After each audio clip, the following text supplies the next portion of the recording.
নতুন করে পাঠশালা করা হোক, আর তার জন্য যা টাকা লাগবে সব আমরা দেব। কিন্তু আমার নাতনির অসম্মান এ আমি সহ্য করতে পারবো না।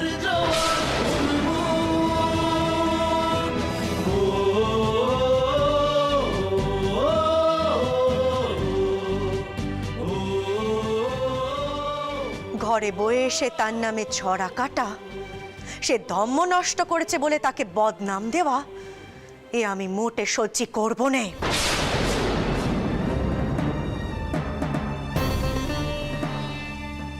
প্রিয়জনে সকলকে একবার মনে করিয়ে দাও, সে চেষে বংশের মেয়ে নয়, সে হলো মার বংশের মেয়ে।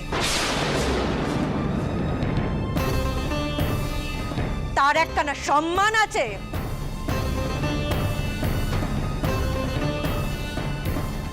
তার টাউরদা মেয়েদের নক্ষী বলে মানতেন, আর তেনার এই মতকে আমি কোনোভাবে অসম্মান করতে পারবো না।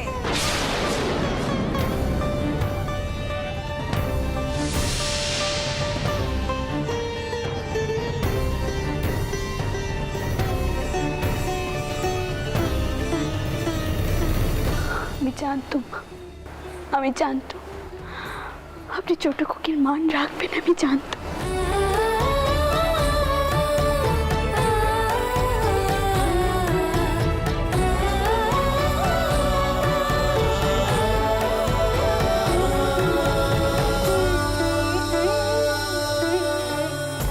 দেখো কবে হিন্দুদের পাঠশালা তৈরি হয়। চলো সকলে, চলো চলো চলো, এসো, চলুন চলো।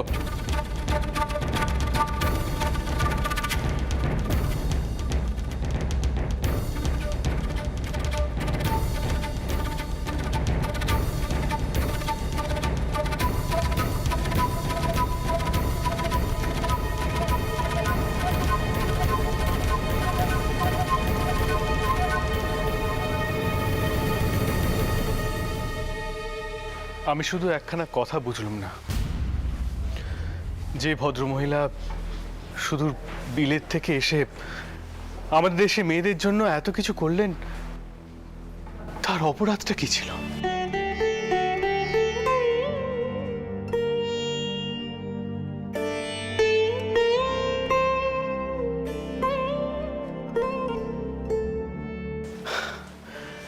আমার বোধহয় এত কথা বলা উচিত নয়, তাও না বলে পারলাম না।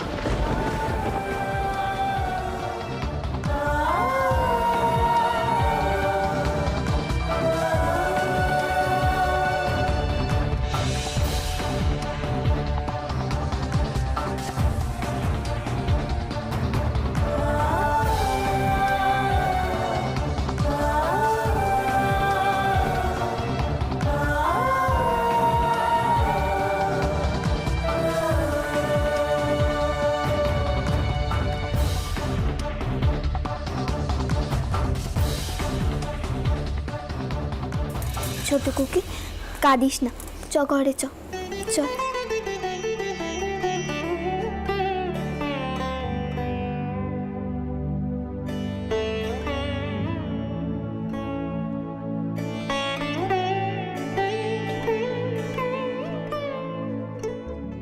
বাবা ঈশ্বর,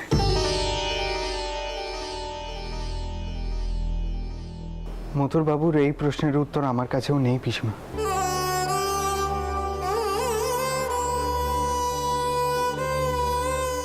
একথা ঠিক, আমাদের দেশে ধর্মের গোড়ামি সমাজের রন্ধ্রে রন্ধ্রে ঢুকে গেছে। আর ঠিক সেই কারণে সত্যি খ্রিস্টান হবার ভয়ে স্ত্রী শিক্ষার প্রসারও ব্যাহত হচ্ছে।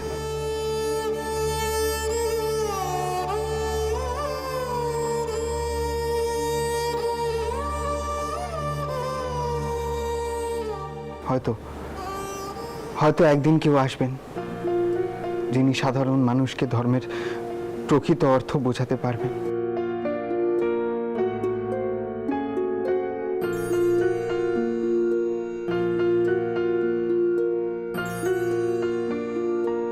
তার আগমনের জন্য আমাদের অপেক্ষা করতেই হবে সকলকে। কেউ যেন আসছে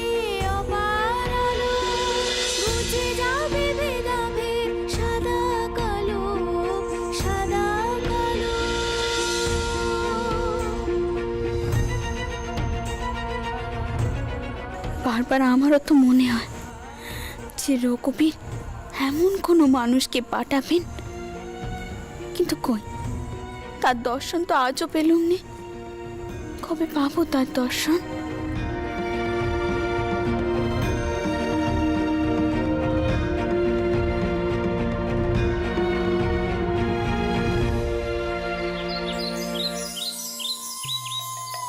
গোবিন্দ গোপাল পরম দয়ালো, নিকটে যে কালো রক্ষা করো দিন জনে। বম কালী। ও বাবা, চণ্ডী মণ্ডপে এত ভিড় কিসের? একবার দেখি তো। বম কালী। মহারাজ, আমি গর্বের সঙ্গে বলি যে আমি একজন কালী মাতার সাধক।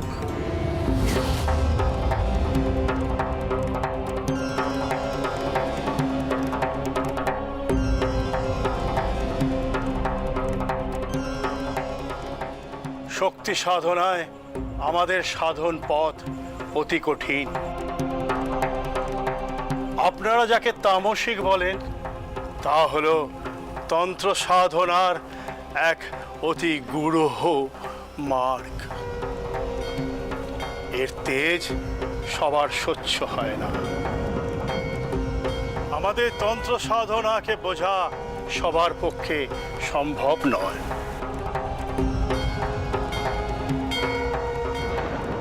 আপনি নিশ্চয়ই কালী সাধক রামপ্রসাদের নাম শুনেছেন। তিনি কালী নামের সাগরে ডুব দিয়ে সিদ্ধি লাভ করেছিলেন, হয়ে উঠেছিলেন এক মস্ত বড় সাধক।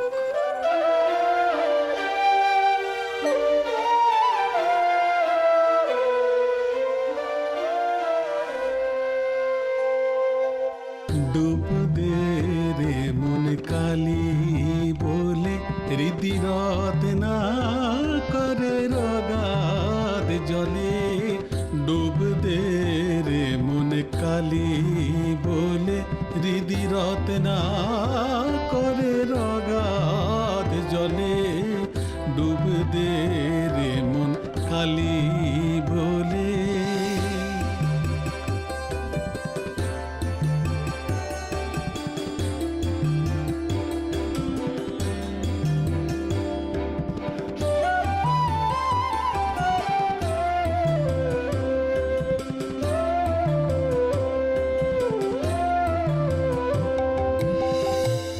রত্নাকর নয় শূন্য কখন, দু চার ডুবে ধন না পেলে। তুমি দম সামর্থ্যে এক ডুবে যাও, ফুলকুণ্ডলিনীর ফুলে। তুমি দম সামর্থ্যে মনরে আমার মন,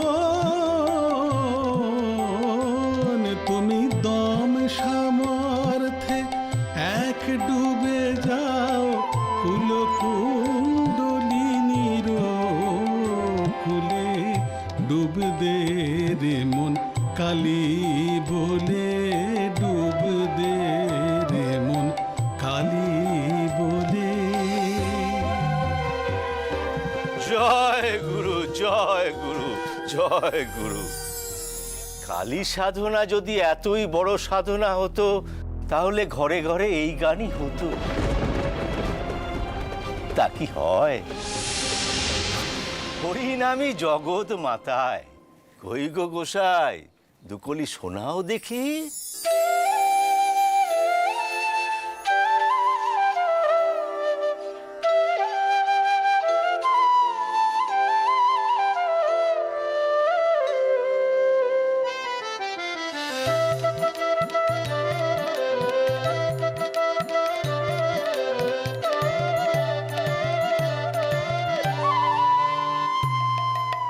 গোবিন্দ গোপাল পরম দয়ালো, নিকটে যে কালো রক্ষা করো দিন জলে অনন্ত মহিমা তব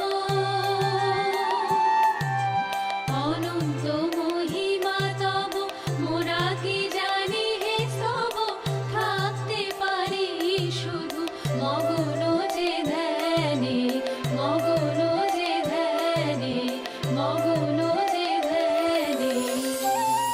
আহা কি গান শোনালে ঠাকুর, মন আমার আপ্লুত হয়ে গেল। তোমার কালীগানের চোখে জল আসে। তার কালো রূপেই তো জগৎ আলো হয় মহারাজ।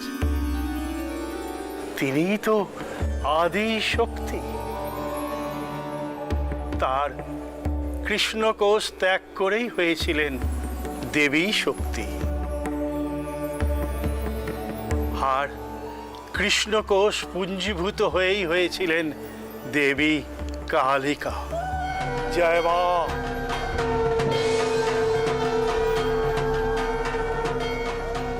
জয় মা। তিনি শ্মশানচারিণী, গৃহস্থের ঘরে তার পূজা বর্জিত।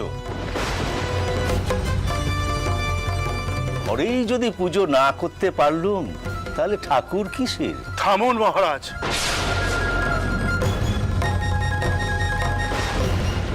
আপনার কালী সাধনা সম্পর্কে কতটুকু জানা আছে? এর সঙ্গে নিত্য পুজোর সম্পর্কই বা কি? থামো তো বাবু।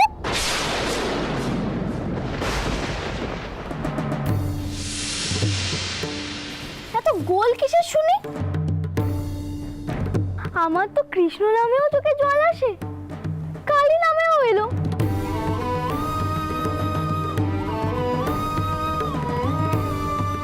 কৃষ্ণও কালো আবার কালীও কালো, তাহলে তা নিয়ে তোমাদের এত বিবাদ কিসের শুনি?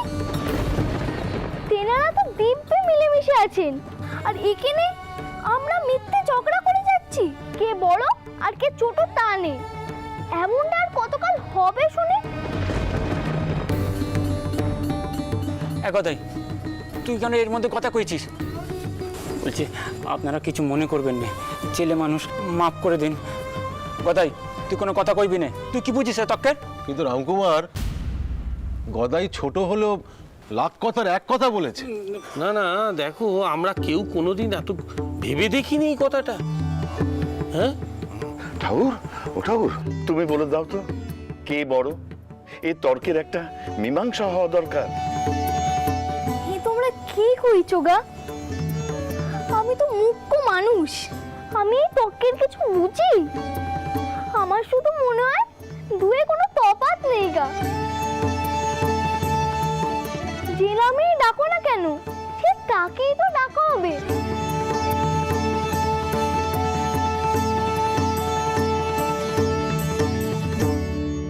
তাই নাকি? শুনি কিরকম? ওই যে ওই ভূতের খালের মাঠে দুখানা কালো গাই চড়ে বেড়ায় না, ওদের তো রং এক, আবার দেখতেও একরকম। কখনো ওদের মালিক কখনো মুংলিকে কালুয়া ভেবে নিয়ে যায়, আবার কখনো কালুয়াকে মুংলি ভেবে। ফলটা তো আর আলাদা হয় না। কি সব বলেছে কথা গো? হ্যাঁ, এইসব কথা শুনলে না ওই দুপক্ষের সাধুরাই কিন্তু ওকে মারধর করবে। প্রণাম ঠাকুর, তুমি যাও যাও, তাড়াতাড়ি ভাইকে নিয়ে বাড়ি যাও। তুমি কে গো? এত সহজে এত বড় কথাটা বলে দিলে। আগে আমার ভাই হয়, কি কইতে কি কয়ে ফেলেছে, মাফ করে দিন। না গো গোসাই, ধর্মের এমন সহজ ব্যাখ্যা আজ পর্যন্ত আমি কোনোদিন শুনিনি।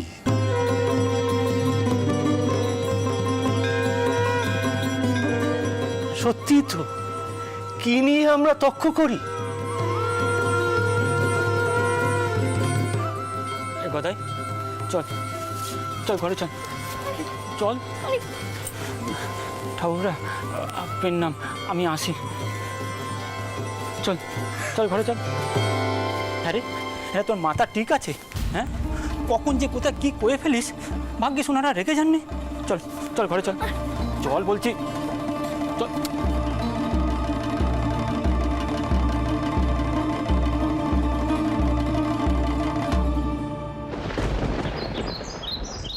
হ্যাঁ রে গদাই, তুই আবার কি করেছিস? আমি আবার কি করলুম? আমি শুধু ওদের তক্ক করতে বারণ করেছি, আর কিচ্ছুটি কইনে। তুমি শুধু না দাদাকে, দাদা তো ছিল কেনে। তুই পণ্ডিতদের বারণ করেছিস? তুই নিজে কখানে পুঁতি পড়েছিস? হ্যাঁ, সারাক্ষণ তুই খেলা নিয়ে মেতে থাকিস। জানো মা, আমি তখন থেকে ভেবে চলেছি যে পাঠশালায় একটা গোটা আঁক পর্যন্ত কষেনি, স্বাস্থ্য পড়া তো দূরে থাক, সে এত বড় কথাখানা কইল কি করে? হ্যাঁ রে গদাই, তোকে কি বলেছে রে কৃষ্ণ আর কালী এক? ও বাবা, এতে আবার বলার কি আছে?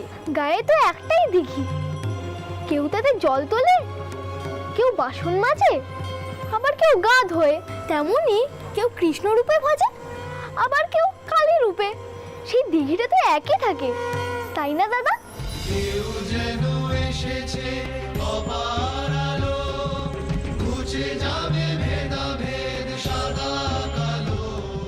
মা তুমি শুনলে গদাইয়ের কথাখানা?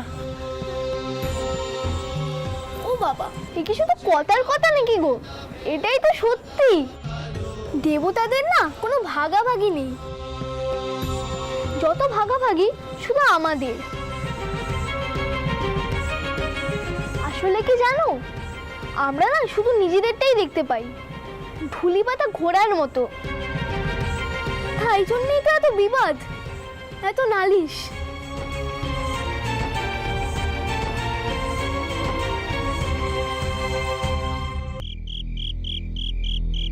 কেমন আছো গিন্নি? শরীর টরীর সব ভালো তো? যাক, তাহলে এতক্ষণে আপনার আমার কথা মনে পড়লো। আচ্ছা, মাকে তীর্থে নিয়ে যাওয়ার জন্য আর কেউ ছিল না, আপনাকে যেতে হলো। আমার এই অবস্থায় যখন তখন আপনাকে দরকার পড়তে পারে, কি পারে না? ওরে বাবা, এ তো দেখছি একবারে আগ্নেয়গিরির সামনে এসে পড়লুম। আচ্ছা, আমাকে দেখেই তোমার মুখ দিয়ে লাভা বেরোতে শুরু করলো। পদ্ম, পদ্ম তুমি তো জানো আমার মা মনে করেন যে বড়লোক শ্বশুরের মেয়েকে পেয়ে আমি আমার মাকে অবহেলা করছি, কিন্তু আমি তো আমার মাকে কিছুতেই বোঝাতে পারি না পদ্ম। আমার শ্বশুরের মেয়ে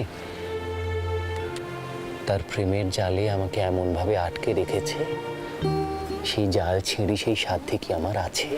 সারুন তো, যত আপনার মন রাখার কথা। অত সুখ যে আমার কপালে নেই সেটা আমি খুব ভালো থেকেই জানি।